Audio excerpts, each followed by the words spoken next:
My husband converted to Christianity after going to church with me, and it led to him bashing the LGBT community after being friends with lots of activists for years, coming out as straight, and ruining our 5-year gay relationship. So we, 28M, 27M, have been married for like 3 years and dated for about 2. In total, 5 years of a gay relationship.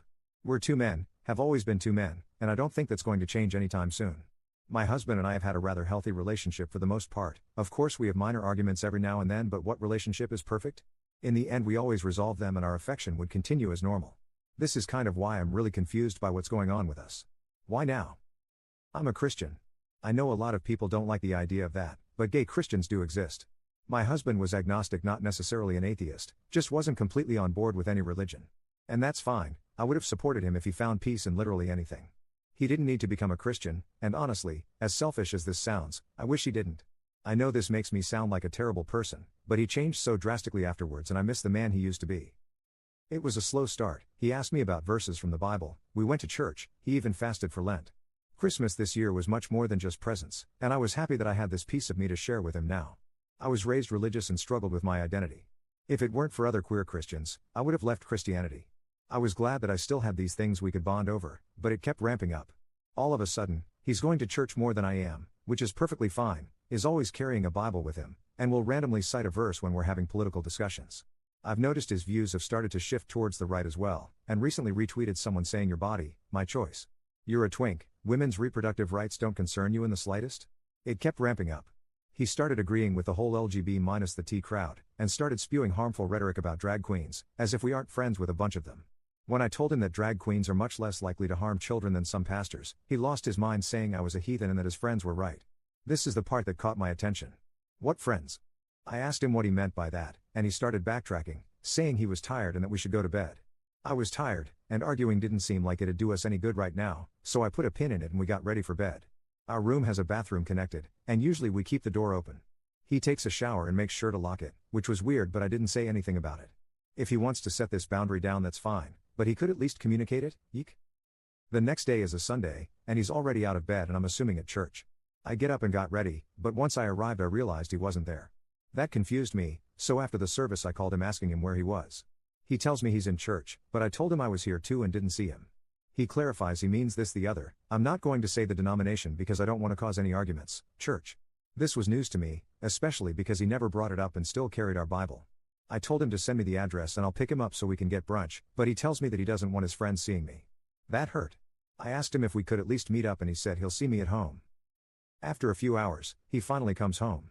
He says we need to talk, I agreed.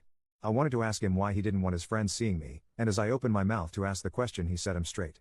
I stared at him for a bit, and he continued, explaining that his church helped him realize he wasn't going to see the kingdom of God if he continued living in sin and that he needed to leave me as soon as possible. He told them about the pastor comment I made last night, and they said that I was a devil trying to lure him away from Christ. He started repeating a lot of the same rhetoric I heard from other Christians growing up, and it really upset me. He even said that I could be saved, and that I already had the traditionally masculine look, and that I just needed to steer away from homosexuality. I feel like I'm in an alternate reality right now.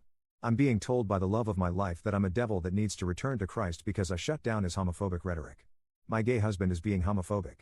I'm sorry, but not once in the 5 years we've been together did he realize he was suddenly straight. It just doesn't work like that. It's not like we're in some other universe where compomo is a thing, right? I told him that he needed to leave and that we could discuss arrangements afterwards. I still want him, I love him. But I have no idea how he could look at me with a straight face and tell me all of that. He started arguing saying that he didn't want to leave and that we could be friends, so I told him that I wouldn't be friends with a self-hating queer for the life of me. He packed a bag and left. His location shows he's at some random house I've never been to, but I assume that's one of the churchgoers he's friends with. I don't even know what I'm supposed to do from here. Did I seriously just lose my husband? I don't understand how this could happen. What can I do now? I miss him already. Update.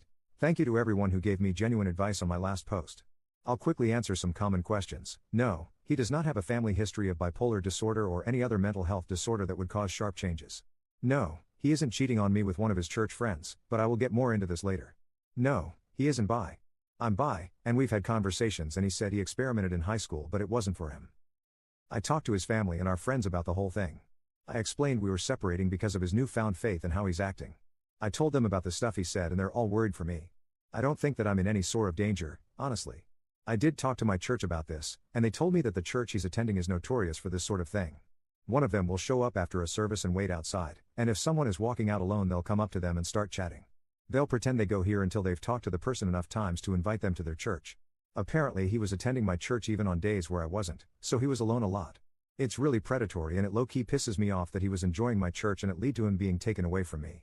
I've had limited contact with him in the past few days. He came over last night, saying he needed to talk to me.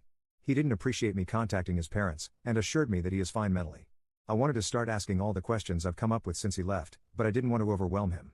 I know he didn't cheat on me because that was the first question I asked. More so, are you leaving me because there's somebody else? His response was that he didn't want to leave me, but living in sin wasn't what he wanted anymore. How did he figure this out, you ask? After grilling him for an explanation, he finally admitted that he tried to cheat. The guy who kept coming to my church and basically recruited him was apparently so attractive that he would listen to anything he said. So he tried to cheat, failed, and went the full 180 and has decided being gay is the ultimate sin. Not the fact that he tried to have an affair. This is actually going to drive me crazy. Finding out he wanted to cheat but didn't is almost worse, because it's like, seriously? You tried and got rejected? That's embarrassing as for you, and doubly embarrassing for me. I asked him if they knew he was married to a man, and he simply told them I was his gay roommate who turned him, and now that he's straight again, I've gone off the deep end. He's an actual liar. He showed me some Bible verses, ones that were just blatantly different from the ones in mine, and kept trying to convince me that I need to change too. He said that he still cares about me, and wants to be friends. I asked him what about our actual friends, and he said they're too far gone. He just kept talking and I was done with it. He isn't the man I fell in love with and it pisses me off. He wasn't even dressing the same anymore. White dress shirt and slacks and the most boring hairstyle ever. He didn't look like my Anthony. The more he talked at me, the more it was clear I didn't want to be with the man he is now.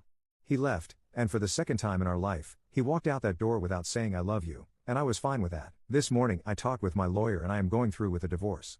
After I was done, I stopped by where he was staying and knocked on the door, half wanting whoever owned the place to be there when I gave him the papers, half because I didn't want him coming to my home anymore. When the man opened the door, I realized this is who he was talking about, and it took a bit to keep my anger in. I asked for my husband, and when he saw me, the look in his eyes made it clear that he wasn't expecting this out of me. I made it clear to the other guy that I was handing my husband, gay husband, divorce papers, to end our marriage, the gay one between two men. Us, we're those two men. Because I don't know who needs to hear this, but if you wake up next to a man for 3 years out of your life, chances are you are a homosexual. So sorry to break it to you. I won't be able to go into details of the proceedings themselves, but I'm going to completely distance myself from him as best I can. His actions have been horrible on my health, and his family and friends can handle him better than I can. I'm going to miss the man he used to be, but I have my people surrounding me. I'm going to be okay. I hope for his sake he'll snap out of this one day, because the self-hatred isn't healthy, but when he does I won't be there.